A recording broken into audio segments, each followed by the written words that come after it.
Bonjour tout le monde, j'espère que vous allez bien. Ici Yasmine et aujourd'hui on se retrouve pour une nouvelle capsule dans laquelle je vous expliquer un peu l'histoire de Starmania. Donc oui, à la Christophe Colomb avec les années et tout ça, mais aussi l'histoire de Starmania. Donc c'est quoi Starmania avec les personnages, puis c'est comment que ça se déroule.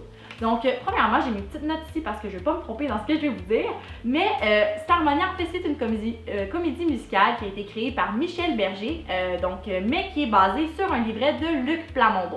Donc, elle a été créée le 10 avril 1979 au Palais des Congrès de Paris et c'est l'une des comédies musicales qui a été les plus jouées à travers le monde et c'est des airs des plus connus dans le répertoire francophone.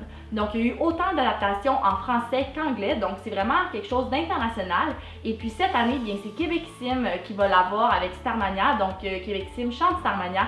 Ça va être un spectacle tout simplement incroyable et pour vous mettre un peu dans le bain, j'ai décidé aussi de me donner un défi parce que je suis une fille à défi, hein? Donc je vais essayer de vous expliquer l'histoire de Starmania en 95 secondes. Donc j'espère que je vais être capable de réussir et que vous allez pouvoir comprendre. Donc, Raph, t'as le chrono? Yep. Alright, dans 3, 2, 1, c'est parti. Donc l'histoire se déroule dans un futur proche où l'Occident n'est plus qu'un seul pays, dont la capitale c'est Monopolis.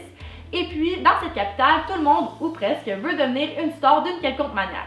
Donc là, Monopolis est plongé dans un monde de terreur parce que les Étoiles Noires, qui sont un groupe de terroristes, vont venir faire des attentats à travers les élections présidentielles pour pouvoir un peu terroriser la ville. Dans les souterrains de la ville, on retrouve Marie-Jeanne, qui est une serveuse automate qui travaille dans l'Underground Café et qui regarde des bulletins de nouvelles et qui va suivre un peu ça, les attentats et tout. Ensuite, on a Starmania, donc l'émission de télé qui va promettre en fait aux gens d'être la star d'un soir et qui est animée par Cristal sur les ondes de Télé-Capitale.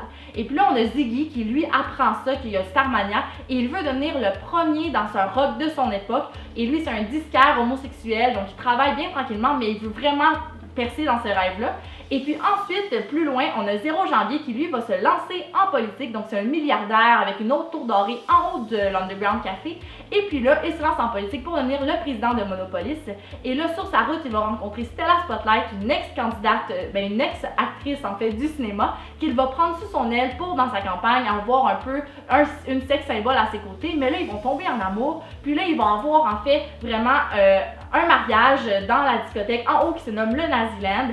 Et puis ce soir-là, bien Crystal et Johnny vont décider de faire un attentat à travers la discothèque qui va semer la terreur. Puis là, je vous en dirai pas plus parce que, il faut quand même venir voir le spectacle cet été. Donc, procurez-vous des billets. Puis j'espère que vous allez apprécier les prochaines capsules aussi. J'en ai 2 autres. Donc, allez faire un tour et merci beaucoup!